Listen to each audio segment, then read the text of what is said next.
उम्मीद करते हो आप सब अच्छे होंगे, स्वस्थ होंगे, खुश होंगे। तो बच्चों आज हम लोग जो पढ़ने जा रहे हैं हिंदी में वह है हमारा हिंदी व्याकरण, यानी आज हम लोग हिंदी व्याकरण से पढ़ेंगे। और हिंदी व्याकरण में क्या पढ़ने जा रहे हैं? आज हम लोग हिंदी व्याकरण में पढ़ने जा रहे हैं पत्र लेखन। तो आप लोग देख रहे हैं पत्र लेखन, और हम लोग और भी इसके बारे में पढ़ेंगे, लेकिन पहले हमें इस बात पर ध्यान देना है कि हमें किन किन बातों पर ध्यान देना जरूरी है। पत्र लिखने से पहले हमें किन किन बातों पर क्या करना है? ध्यान देना होगा। आजकल शहरों, गांव आदि सभी स्थानों पर फोन, मोबाइल आदि की सुविधा उपलब्ध है।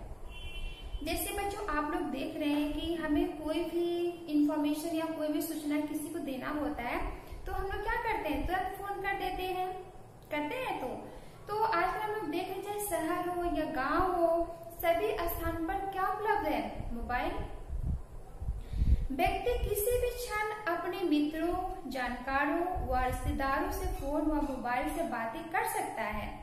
और जो मोबाइल है उसके कारण क्या होता है? हम जब चाहे तब कभी भी किसी से बात कर सकते हैं, चाहे रिश्तेदार हो या हमारे मित्र हो, तो हम लोग किसी भी पर उनसे बात कर सकते हैं।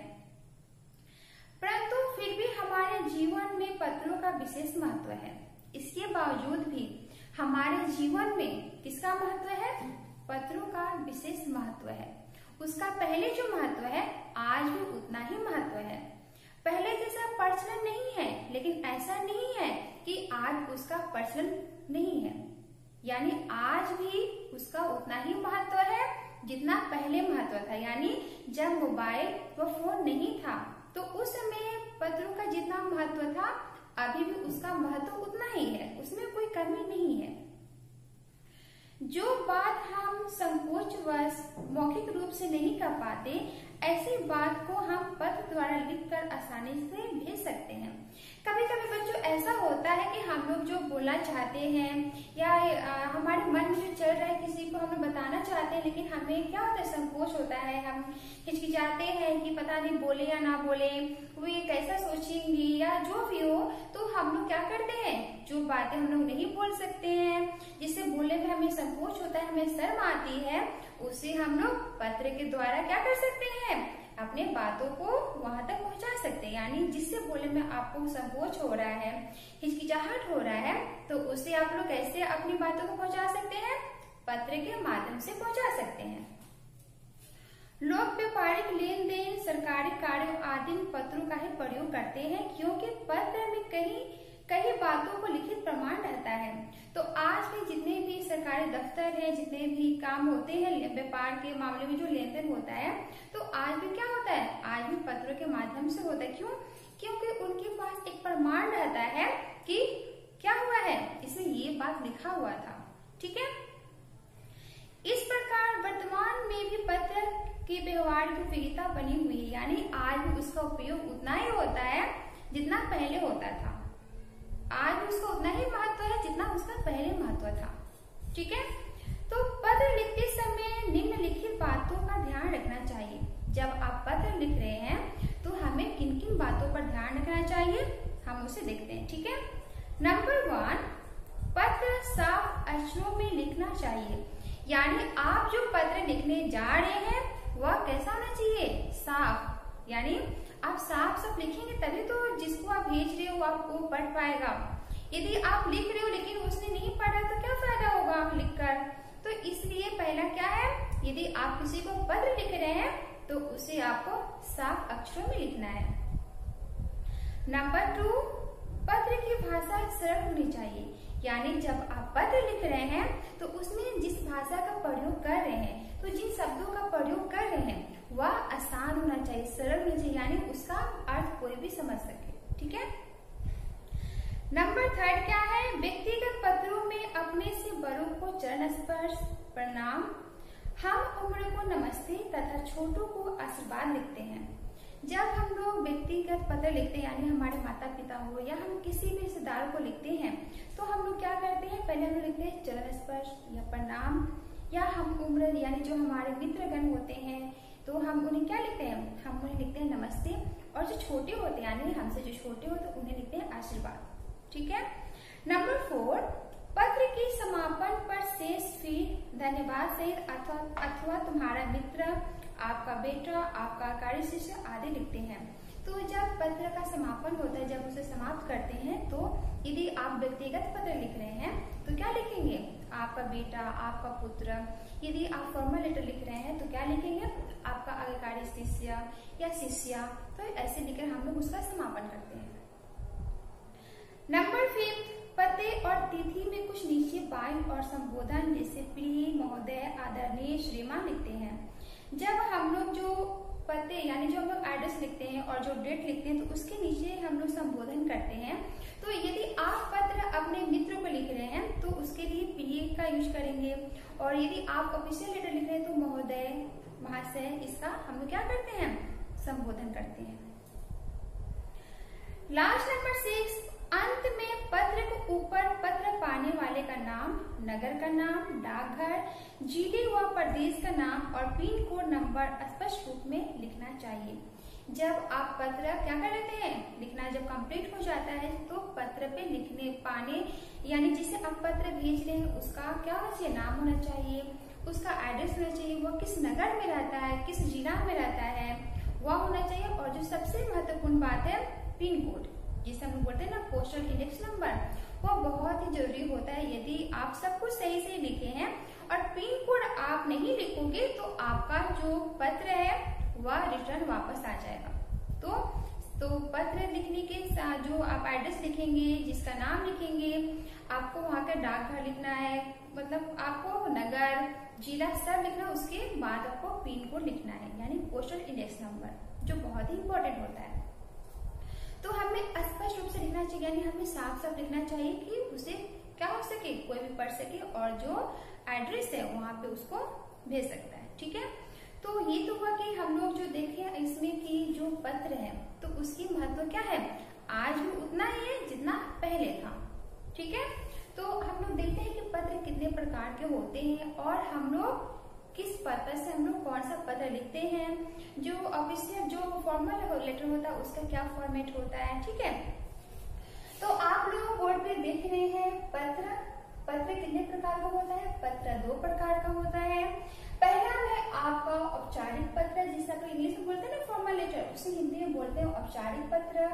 और नंबर 2 दूसरा जो पत्र है वह है अनौपचारिक पत्र, जिसे हम लोग व्यक्तिगत पत्र भी बोलते हैं। ठीक है, तो आप लोगों ने क्या देखा, पत्र कितने प्रकार के होते हैं? पत्र 2 प्रकार के होते हैं। नंबर 1 है आपका औपचारिक पत्र और नंबर 2 में है आपका अनौपचारिक पत्र या व्यक्तिगत पत्र। ठीक है, औपचारिक पत्र क्या होता है? जब हम लोग किसी ऑफिशियल पर्पस से जो पत्र लिखते हैं, जैसे आप लोग प्रिंसिपल को लिखते हैं, हेड मास्टर, हेड मिस्ट्रेस या एडिटर हुआ या कलेक्टर हुआ, तो इनको जब हम लोग पत्र लिखते हैं तो उससे बोला जाता है औपचारिक पत्र यानी ऑफिशियल लेटर जो होता है।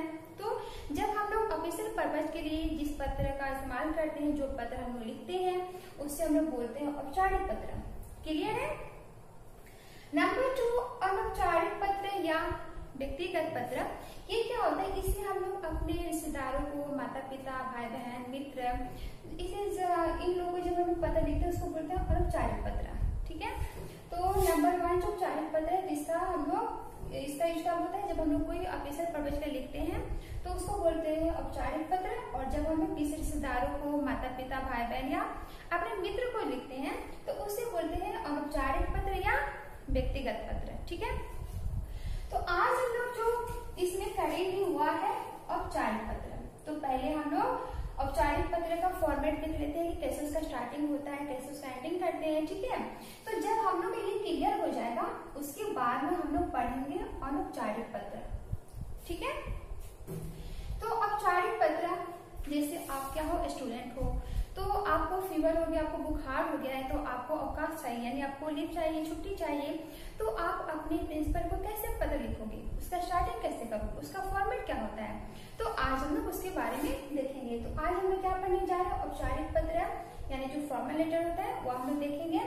इससे आपको फीवर है, आप स्कूल नहीं जा पाओगे, तो आप अपने प्रिंसिपल को कैसे पत्र लिखोगे। ठीक है, तो पहले आप लिखेंगे सेवा में, उसके बाद आपको कॉमा देना है और उसके नीचे आपको लिखना है श्रीमान प्रधानाचार्य। उसके बाद आपको अपने स्कूल का नाम लिखना है, जैसे दिल्ली पब्लिक स्कूल कहाँ पे है वो लिखना है, जैसे यहाँ पर बसंतपुर सिवान हो गया।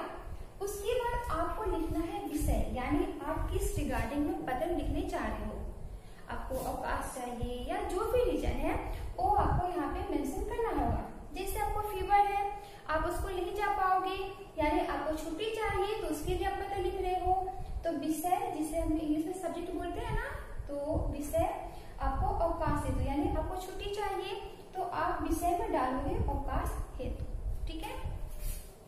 उसके बाद आप लिखोगे माननीय महोदय, कॉमा देना है और कॉमा के नीचे से आपको स्टार्ट करना है। सविनय निवेदन है कि आपको रात्रि से जो भी लिखना है, बुखार है, आप स्कूल नहीं आ पाओगे, उपस्थित नहीं हो पाओगे और डॉक्टर ने आपको 2 दिनों या 3 दिनों जितने दिन का भी लिखा है आराम करने के लिए उतना दिन आपको लिख चाहिए।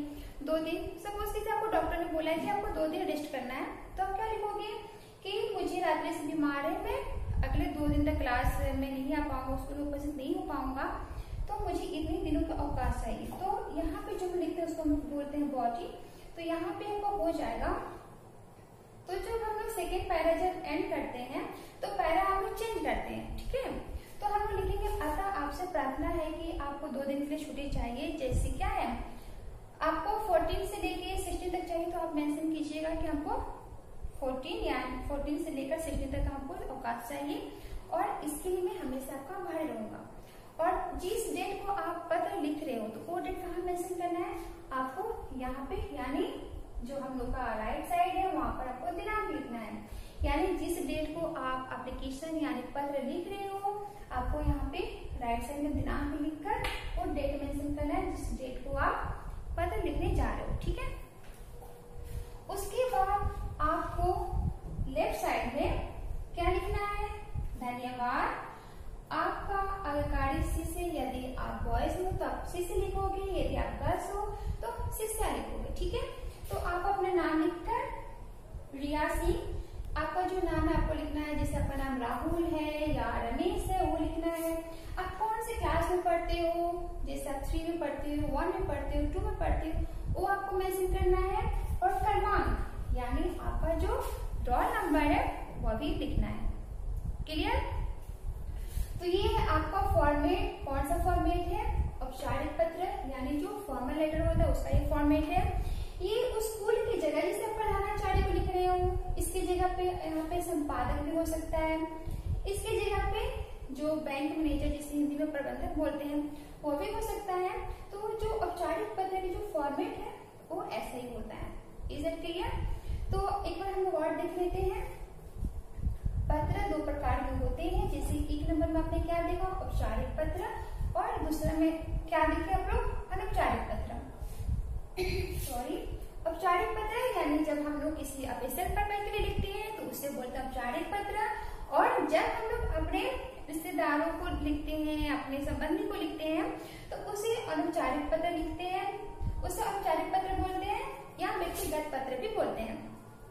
तो आज हम लोग जो स्टार्ट किए हैं वो है औपचारिक पत्र। जब ये आपका क्लियर हो जाएगा उसके बाद हम लोग क्या स्टार्ट करेंगे, अनौपचारिक पत्र यानी व्यक्तिगत पत्र हम लोग स्टार्ट करेंगे, ठीक है।